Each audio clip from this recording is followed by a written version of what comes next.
Okay. All right. Then the next matter, I think the last matter that we had on the 9:45 docket is the matter of the People versus Jeffrey Zunick. It's a revocation of probation hearing. Mr. Zunick, are you present?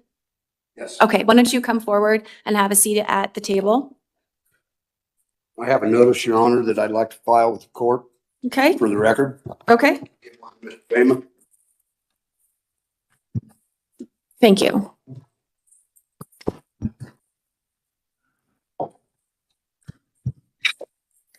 I'm going to take just a minute to review that. Mr. Bame, if you would too.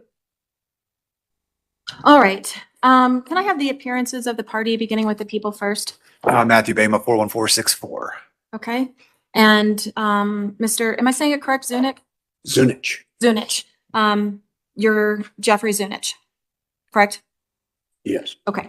And so we are recording the proceedings. We don't have a court reporter here. So I'm going to ask you some questions, and if you could just make sure you speak into the microphone so that we capture everything that you say.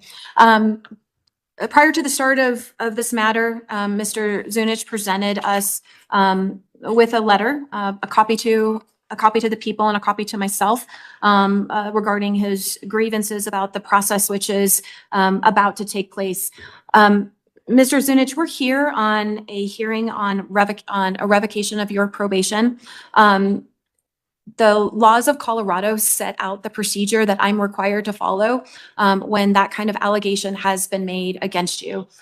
This allegation was first made in an order regarding the complaint of probation was filed on November 25th of 2025. And then there was a summons where you were served with a filing of the complaint of probation. Have you had a chance to review that complaint? Yes. Okay.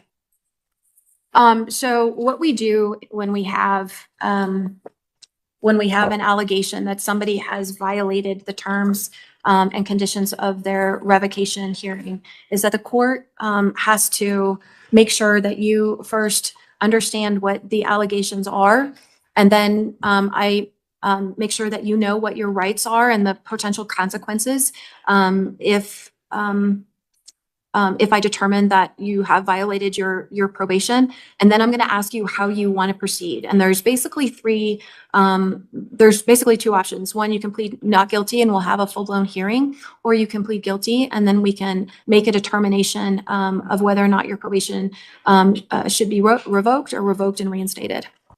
In a revocation hearing, this is a little bit different than when it's a criminal matter, because in a revocation hearing, the only thing that you would have is a hearing in front of the court, and the court makes a determination by a preponderance of the evidence whether there's sufficient evidence to establish that a violation has occurred. So you have a hearing, but you don't have a trial. But the other rights that you would have available to you, just like in any criminal matter, still exist. You have the right to remain silent. You don't have to say anything, and anything that you do say could be used against you in the court of law.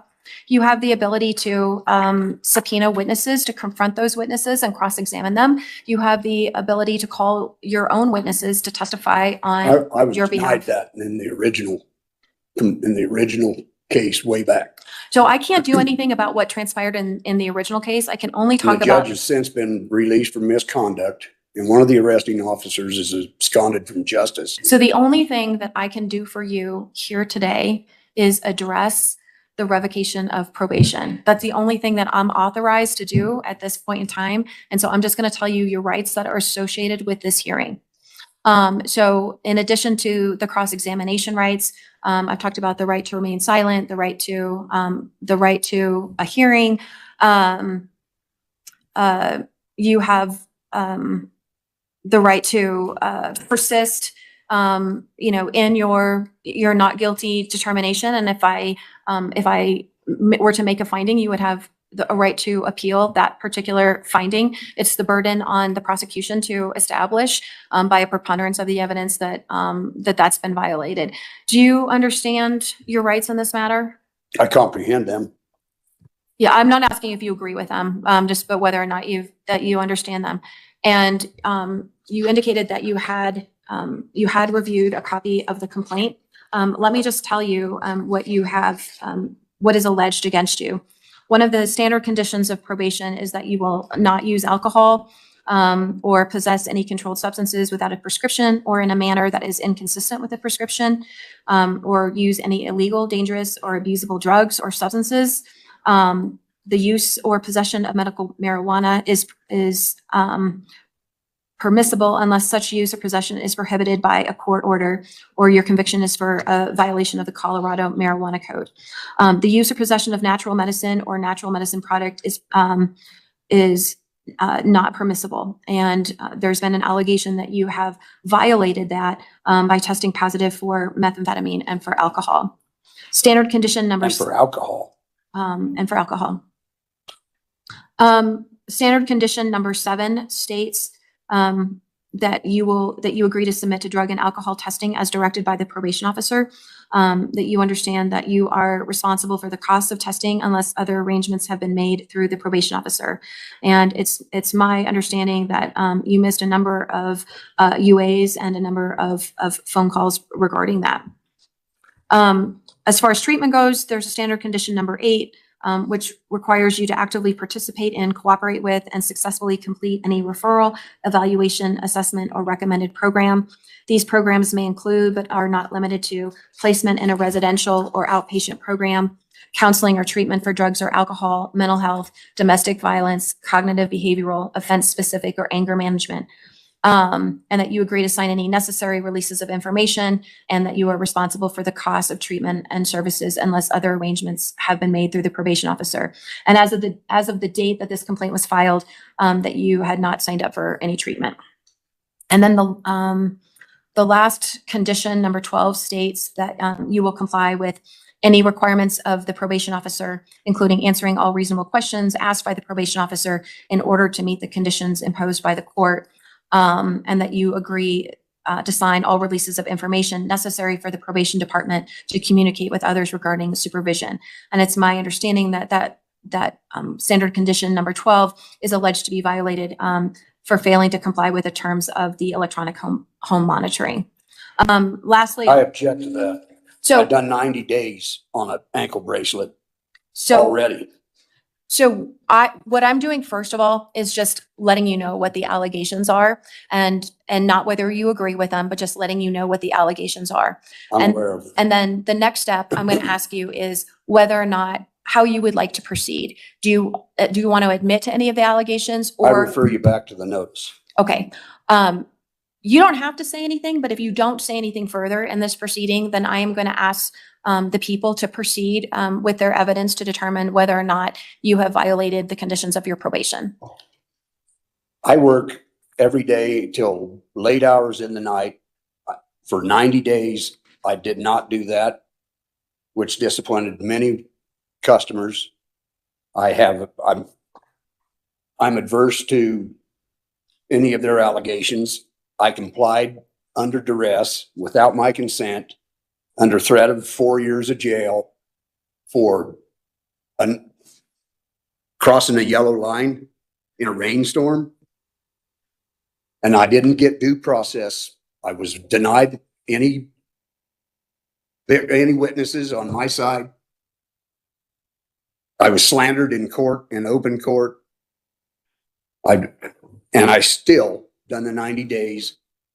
I take a supplement called methylene blue. Whether that tests positive for methamphetamines or not, I don't know, and I really don't care. But and no alcohol have I consumed. That's total out and out bullshit. Okay. So as I said earlier, we're not here to undo what that original sentence is. And I'm sorry that you are frustrated and disgruntled. With all pleas in this jurisdiction, there's always questions about whether or not you felt like you were forced or coerced or whether or not anybody put any sort of undue pressure on you. There's always a mechanism for challenging that later, but the mechanism is not on a hearing for a probation revocation. You were initially charged with 11 counts. You pled guilty to one of those counts.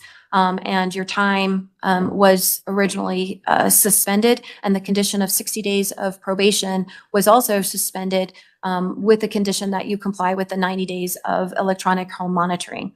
There's been these allegations that you violated. It sounds like you have disagreement about whether or not you violated, and that's really what the purpose of today's hearing is for for the people to present whatever evidence they have about whether or not you violated. For me, and you're entitled to cross-examine them on that particular evidence. You will also be entitled to give your own statement as to anything that you want me to know about whether or not that you have violated. And after that, I will make a determination. When I make that determination, if you have violated, if the people have met their burden of proof, I will also have to make a determination about what the consequence should be. And we're not at that stage because I don't even know if they have enough evidence to meet that burden. So why don't we go forward now? We'll have Mr. Bama will present whatever evidence he has, and you'll have an opportunity to rebut that. Mr. Bama? Thank you, Your Honor. If I can quickly just address the motion that I just received prior to the hearing. Essentially, the gist of it, as I can understand on a quick read, is that jurisdiction isn't appropriate because the parties aren't proper. Specifically, the objection was to the people of the state of Colorado presenting this case and prosecuting this case, but the Article 6, Section 22 of the Colorado Constitution requires actually that the prosecutions be carried out in the name of the people of the state of Colorado, and that the constitutional provision requires that in all prosecutions for violations of Colorado law, the process shall run in the name of the people of the state of Colorado, and all prosecutions shall be brought in the people's name. And that's People v. Hunter 666 P2D 570 1983. Also People v. Sommers SOMMERS 200 P3rd 1089 2008. And so with that, that's just for the court's consideration. In the bigger, ruling on the case as a whole, I'm now prepared to move forward with evidence we call Probation Officer Wanda Pierce. What is that? That is the standard conditions of probation. Okay. And how do you ensure that people are aware of the terms and conditions of probation? I review each one with them and then they initial as I go through them. And I answer any questions that they may have in regards to each term and condition. Okay. And did you do that in this case? Yes. Did you meet with Mr. Zunich in this case and go through that process that you just described? Yes. And is Mr. Zunich here in the courtroom? Yes. Can you identify him? He's in the blue shirt sitting directly in front of me. Have I ever caused you harm or injury or loss? Mr. Zunick, that is not the objection. She's just asking to identify It's got to you. be a victim, Marbury versus Madison. So the prosecution has the ability to ask questions right now. If there is an objection to the particular question that is based on rules of evidence, then you are entitled to make that. But he was simply asking whether or not she could identify you. So the objection is overruled. And if I could let the record reflect that Ms. Pierce has identified Mr. Zunich. So noted. Yes. Condition 1, what condition is that? Are you referring to the first condition, number 6? Correct. Sorry, that's a fair correction. So Okay. yes. Yes, I am familiar with it. Okay, what is that condition? No use of drugs or alcohol And unless prescribed. was that condition complied with? No. And In your opinion, You'll have a chance, Mr. Zunich, to question her. So just make note of the questions that you want to ask her afterwards. But we're going to let Mr. Bama go ahead and ask his questions. Your Honor, the people would move to admit People's Exhibit 3. Any objection? no objection. I've got questions. You'll have a chance to ask her questions about that. It's admitted. Okay. And so you said that this process is one where you ask the lab to look a little bit deeper into what. Objection. Does the lab actually look for specific methylene blue So you'll have, as a supplement? Mr. Zurich, you'll have a chance to ask those questions yourself after Mr. Bama is done questioning the probation officer. So this lab goes a little bit deeper, I think, as you explained it, into what the substances are, right? Correct. And what was the conclusion from the lab? Negative for amphetamine, which would be a prescribed amphetamine, and positive for methamphetamine. And what does that mean to you? Street meth. And there are, Objection. What's the difference between street meth, I'm not a methylene blue? lab Oh, tech. oh. Mr. Zunick, you will have a chance to ask her these questions when it's your turn. So let Mr. Bama continue to ask her the questions, and then you can ask her the questions that you have concerning what the lab report says or doesn't say. Your Honor, people would move to admit Exhibit 4. Any objection? Yeah, I object. What's abnormal?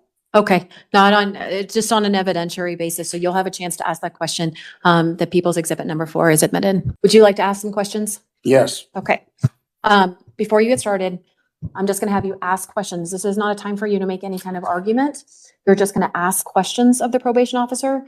After you're done asking questions, Mr. Bama, because the burden of proof is on him, will be entitled to ask any kind of follow-up questions. After that's done, if the people do not have any other evidence, I'll give you a chance to put on whatever evidence that you want. If it's your own statement, you're welcome to do that, but you're not required to do that.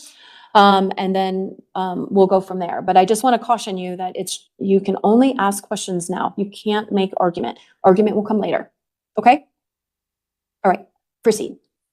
To your knowledge, is there any test that tests specifically for methylene blue? I don't know. And do you know if methylene blue would test hot for street meth or amphetamines or Ritalin or any others? Do you know that? What I do know is anything that tests positive for methamphetamine, we are asked to have you stop unless you provide a prescription. It's sold over the counter. Okay. And you're not familiar with it. Have you ever tested for methylene blue? Have you ever even heard of it? Yes. Well, you have. Was you aware that it possibly could cause a I positive? do not know that. So not knowing that, you admit that you don't know whether these reports are 100% correct or not for a positive test. It is positive for methamphetamine. And you know that how? I thought Because you of the haven't test. dealt with methylene blue. You No, don't know whether. your, The these question tests are was, is do you know positive. whether or not methylene blue can test positive for meth? I do not know. Okay. Then do you know the range of distance that a person can be away from the electric home monitor before it says that he's gone or something? Do you know how close I have to be to it? No. Is it possible that when I get up in the middle of the night to urinate, that I got out of range of that? And you can see on the reports that it was like a 3 or 4 minute vacancy away from it and then back into contact with it. Is that possible? I don't know.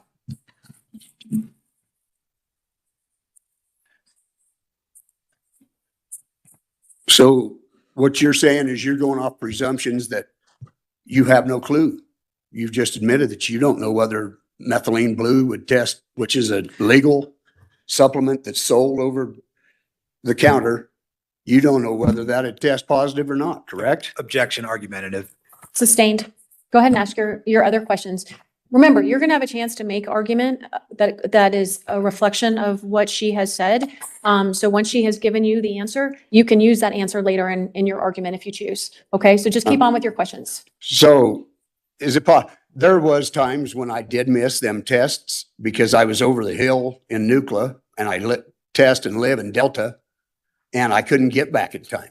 I'm a plumber, and when I have somebody's gas or water shut off and it was the winter, it's a possibility that, I didn't make it back in time. And most of the time I tried to make it home. I need you to phrase it as a question.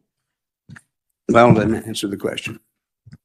I'm sorry. I don't know what the question was. It was, I think the question was, is it possible that the reason that he missed was because he was at work, and given the location of his work and his residence, that he was not able to make it back in time?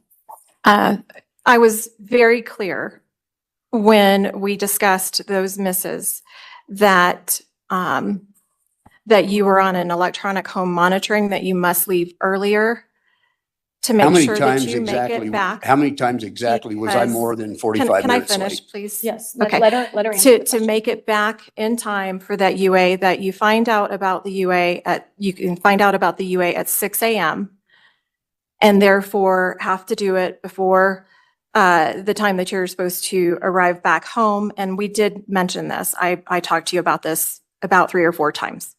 So yes, it is possible. Do you agree that I had told that I am a plumber, and in my line of work, if I happen to have a water break or somebody's gas is shut off at the winter and it's beyond my control, I cannot leave them. And how many times exactly was I more than 30 or 45 minutes late getting home? Do you have that information? I do recall talking to you about this and that the electronic home monitoring system was probably not fit for your situation. Regardless of that, is that a possibility? Yes, Do we you did have understand? conversations about that.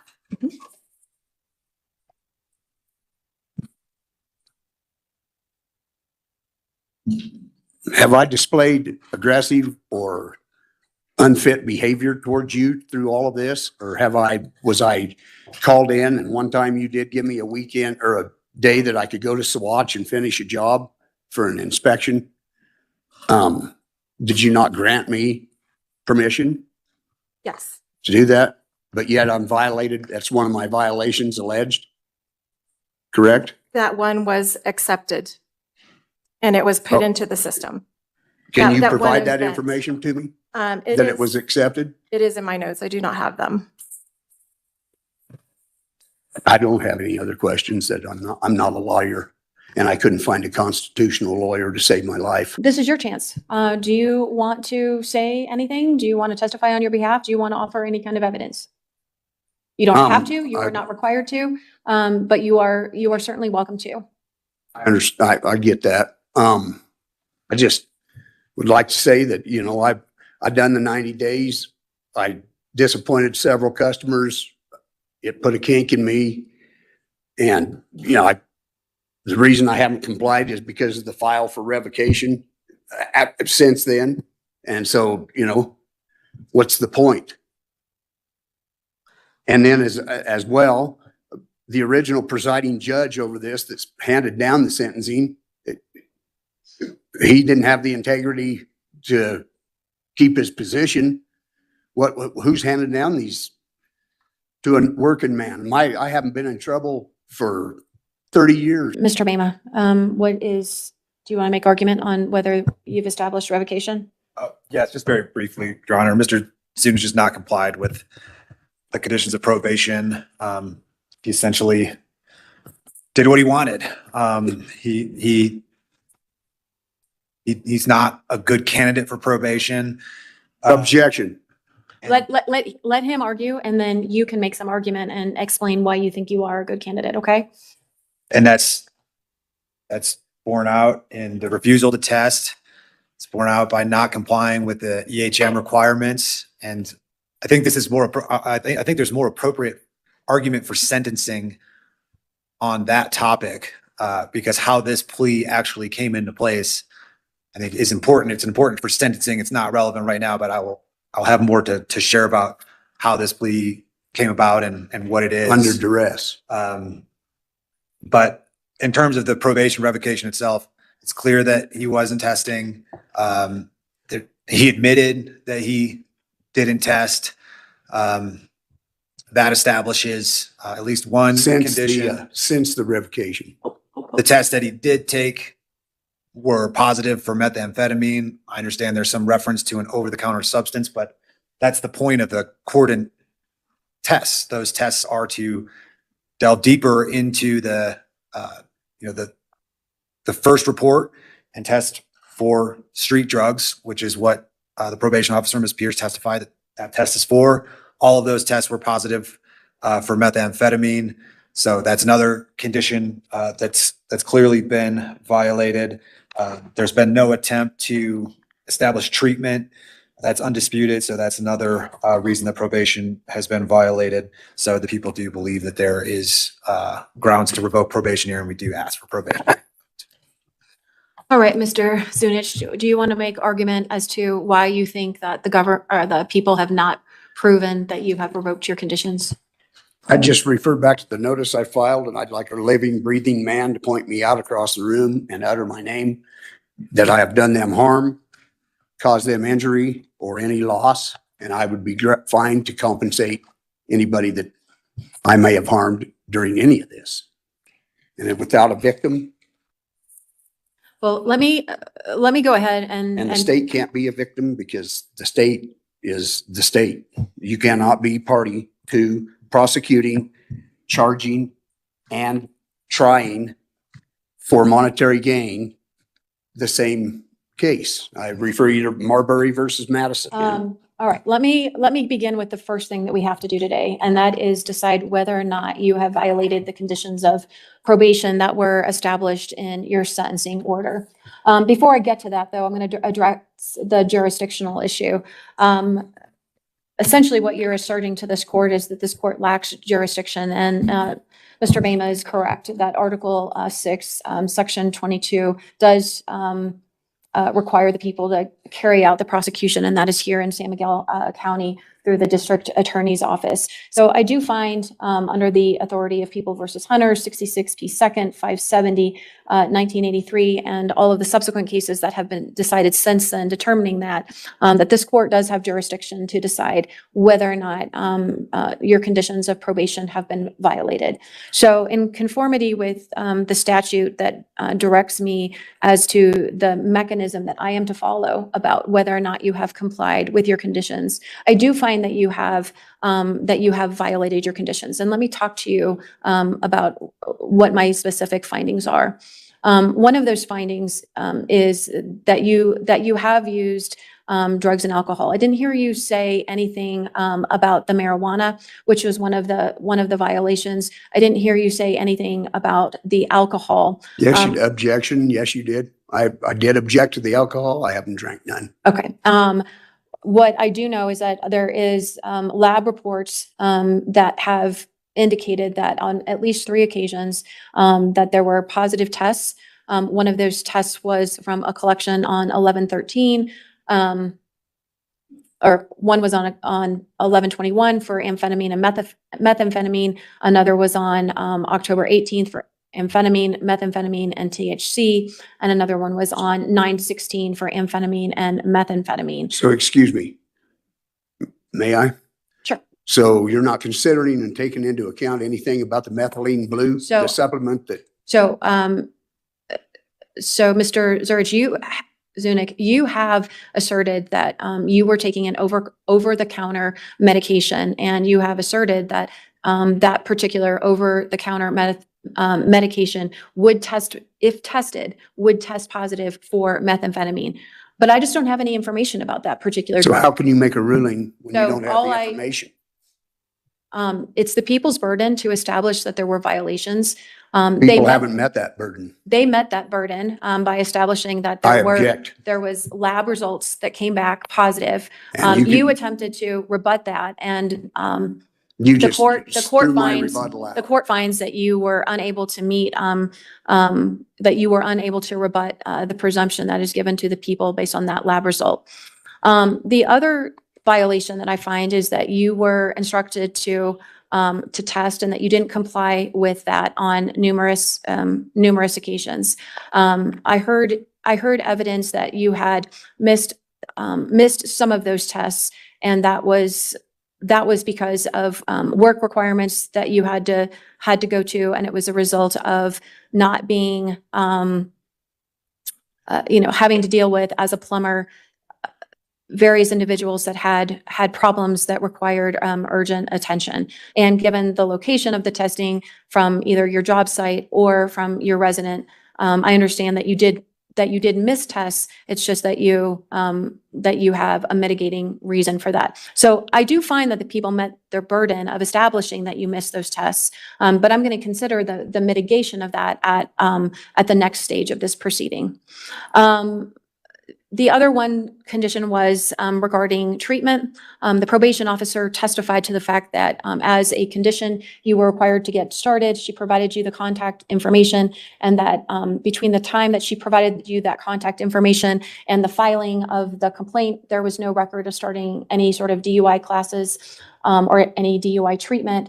And subsequent to the complaint, I think you have admitted that you didn't seek out any treatment because, as you said, what's the point? So I find that the state has met their burden, the people has met their burden of proof in establishing that you have not complied with the treatment requirement of your probation. And then the last condition relates to electronic home monitoring.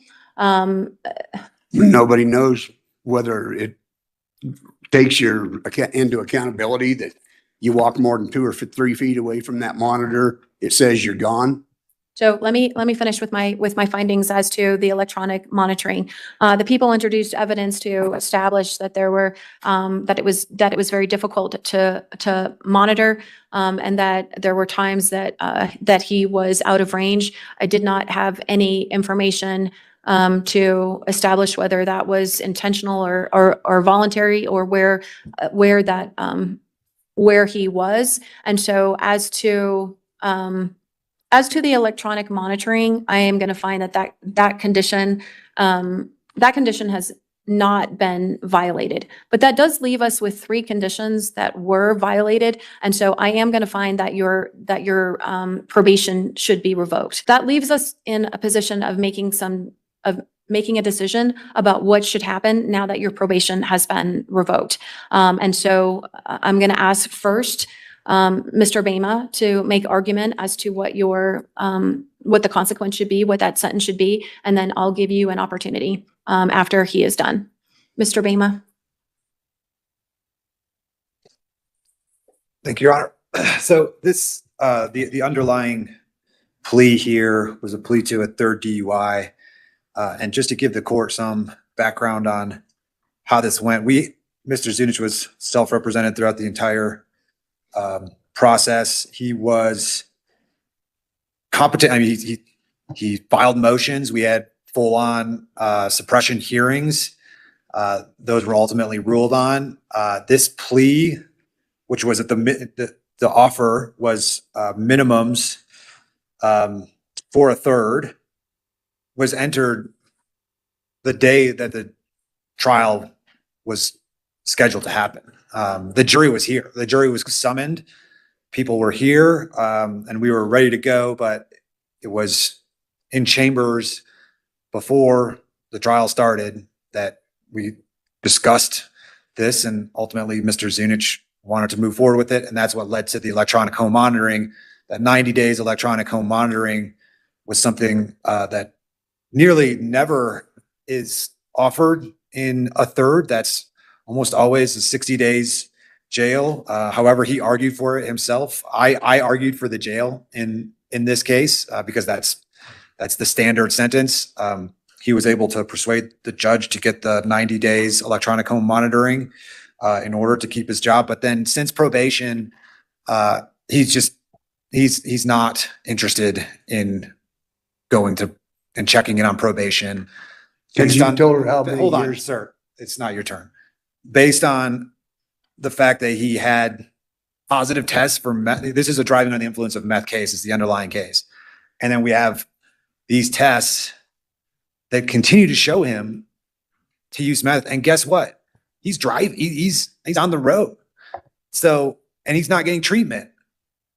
I have a It's a driver that drives for me. it's a very dangerous situation, I think. And I think it's a lack of accountability. I personally, I think he does work hard. I believe that. He is adamant about that, but there needs to be some sort of consequence for the DUI, and his engagement with probation wasn't there. And based on what I've heard from the probation officer today, and this, people that fall out of compliance on probation, they just don't say, forget it. Like, we're going to go through a revocation hearing anyways. They try to convince the probation officer and the people that they are a good candidate for probation. Mr. Zunich has taken the exact opposite tact here and said, I don't want to do it. I'm not going to do it. Let's find out what happens. I made an offer of 60 days open prior to this. That wasn't accepted. Do I think that jail is appropriate here? I do. Do I think that he needs to do what he's fully exposed to? No. But I have argued from the beginning that 60 days jail is appropriate on a third DUI, and I remain of that position. I'm not asking for any additional jail unless the court thinks that's appropriate for his behavior on probation. But I do think that that's appropriate. And I also don't think, I mean, I would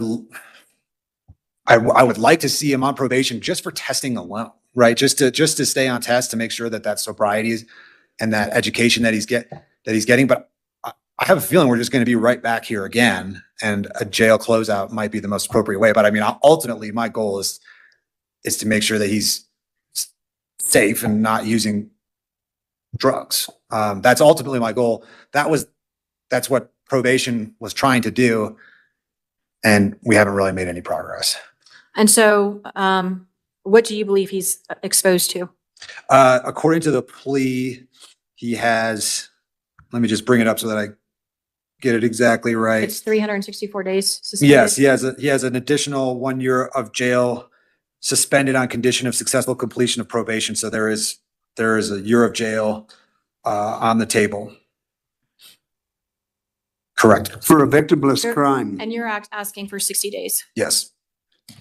And are you asking for probation to follow? That's the real tough question, right? Because I think that's really what this case calls for. But We're still but unclear about the Mr. Zunich, methylene hold on. blue. Mr. Zunich has been given that chance and he's done nothing. And his attitude seems to be that he's not a good candidate for probation, even though I think that the monitoring and the education is something that would do him a great benefit. We've already tried to force him, right, by sentencing him to probation, by ordering him to probation. We've tried to get him to do that. And I'm more than willing to give people a chance that want a chance, right? People that say, look, I know I screwed that up. I want to go back. I want to do the classes. I'm going to get back on testing. And I'm happy to give them that chance. I'm not hearing that that's what he's even asked, right? And it doesn't seem like, I mean, if he does and he puts something behind that, happy to consider it. But this probation revocation has been pending since last year, I can't remember the exact date, but the end of last year. And every time I've tried to, have conversations with them, it's just, there's nothing happens. And so what is your recommendation to the court? So for probation, can I consult with Ms. Pierce for just 1 second? Yeah. It's just a closeout, no more probation. And that's based on Ms. Pierce, who's had far more experience with Mr. Zunich than me. That's based on her position. Have any of the fines been paid? Not that I'm aware of. Okay, thank you. Mr. Zunich, would you like to make an argument on your behalf about what your sentence should be?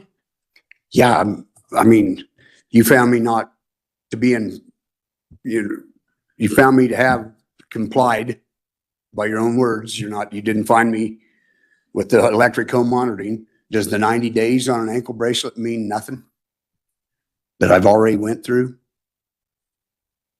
So, do you have anything else you want to add? Well, after my court was done, then the judge, within 2 weeks after that sentencing, he was disbarred or whatever it is. He's not on the court no more because of misconduct. And that's made me rethink the whole thing. And so honestly, I do nothing but work. I don't hit the bars. I don't go out. I don't do anything but my job and my business. And I've been railroaded through this. I don't feel, it was a rainy night. There was no,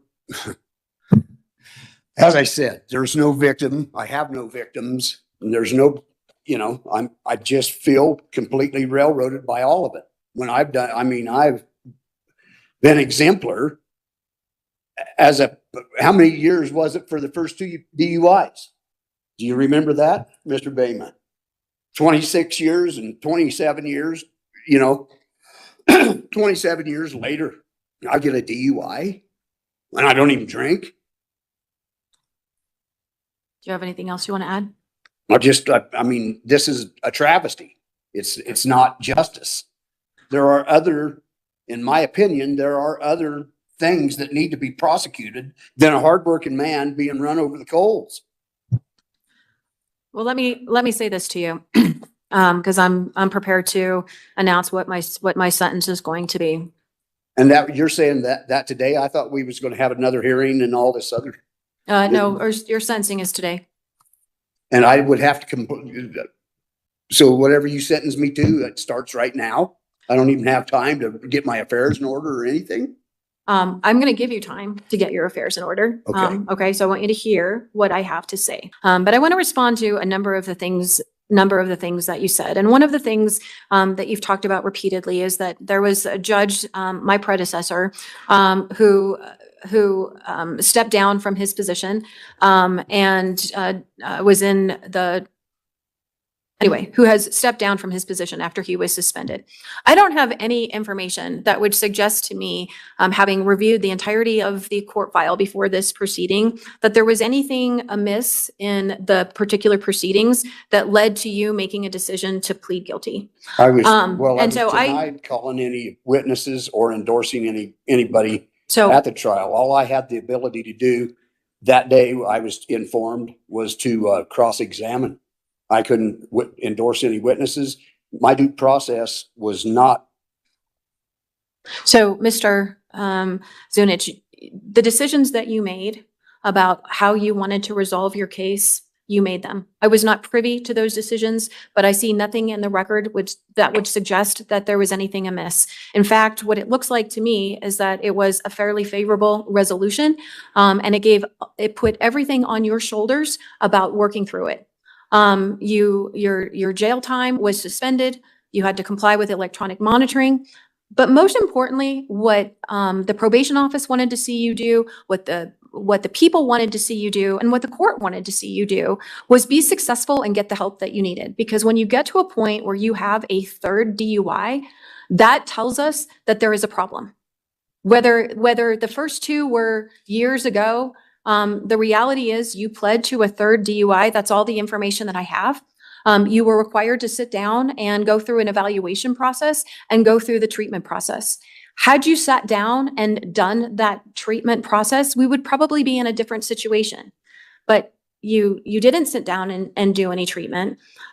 You missed several of your DUIs and you tested positive.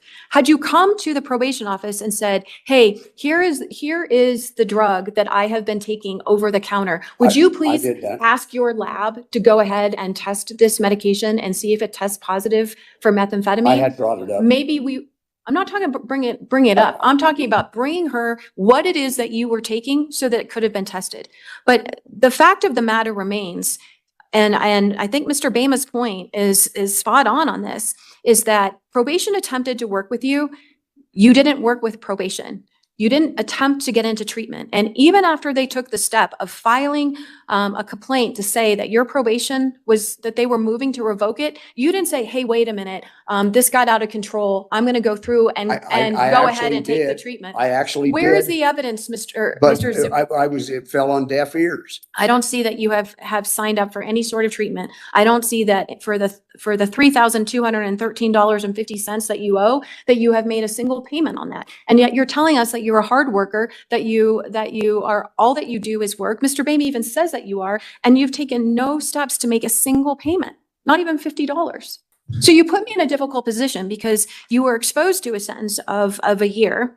You were then in a position where they agreed that if you did the electronic home monitoring, that you would be, that you could avoid the 60 days of jail. And that was granted to you. And that was very favorable. And I found that here in this case, that the electronic monitoring, I just wasn't sure that they had proven up that particular condition. But I did find that all of the other conditions that they alleged were violated have been violated. So now I have to decide what is the appropriate consequence? Because when I hear you speak and you talk about the jurisdiction of this court and you talk about what Judge Murphy did and you talk about all of these other things, what it tells me is that you do not have a respect for the process that this court is obligated to impose. It is the laws of the state of Colorado that we have to enforce. So I'm left in a difficult decision because I like when a person is doing working hard. That's important to me. I heard what you said, that you have somebody else who drives you, and so that you're not actually driving. I do not think that you are a candidate for probation. So I am going to impose a term of custody, but it is not going to be the 60 days. It is going to be 45. I will give you a chance to tell me when you would like to surrender to serve that time in custody, and then you can serve that time in custody. So that will give you a chance, give you 45 days, or it will give you a chance to get your affairs in order. You will be placed in custody, and then when you're done with this case. You don't have to get any treatment. You don't have to report to the probation office, and this will be done, and we won't see you again. But there does have to be a consequence for your actions, and that's what my sentence is going to be. When would you like to surrender? Can you give me a couple of days to figure that out?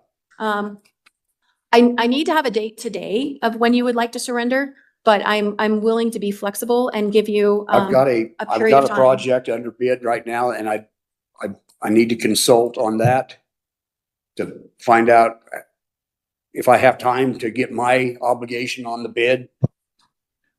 Tell me, I don't know much about what that looks like, so tell me what's involved with this, because I do want to be flexible. I don't want you to miss out on work, but I am. It's a new shop that's being built in Norwood, and it's the bids have already been granted, the contracts, and I'm not real positive when they're going to break ground.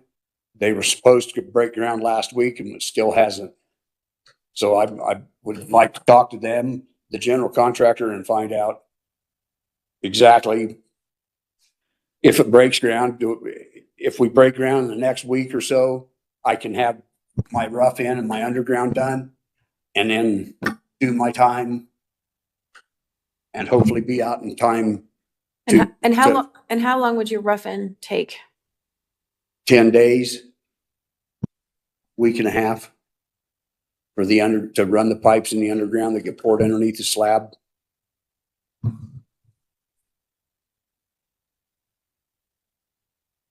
Okay. And I just don't know where it stands right now. But I could have that answer by the end of the week. And I don't have any problem giving him more time. It's in this court, it's pretty regularly, let's do some jail time during off season or things like that. I mean, that flexibility is fine. And I mean, that sounds. Could I do That 3 sounds- 15-day stands? That we can't do. Yeah, we have to do it continuously, and so we're going to do the 45 days continuously. I think it's a matter of when we're going to actually impose a start date. So I am, Mr. Bama, do you have a recommendation on whether we just continue this hearing to give him the opportunity to decide, or whether we set it for 30 days out for a surrender date? Yeah, just like issue a minimus for 30 days from now. I'm totally fine with that. I have no objection to that. I think that's because I know Mr. Zunich, I think, comes from Delta, so it's not an insignificant drive. So the less appearances happen, we can just set the date. And if 30 days is going to be enough for the process that he needs to play out, no problem. Okay, I'm not sure I understand what you're saying. So set it for surrender in 30 days. And then if that is not enough time, do you have a position? Oh, I mean, my position is I think 30 days is enough time based on what you're describing. If they start this project in the next week or so, the 10 days. So my inclination is today is, why don't we say a surrender date of May 1st? Is that a weekend? It is, it's a Friday.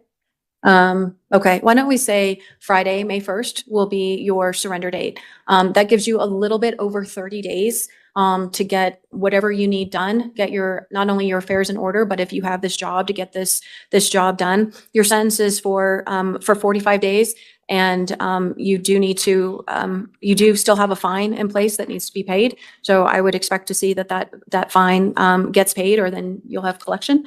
And that will be the sentence of the court.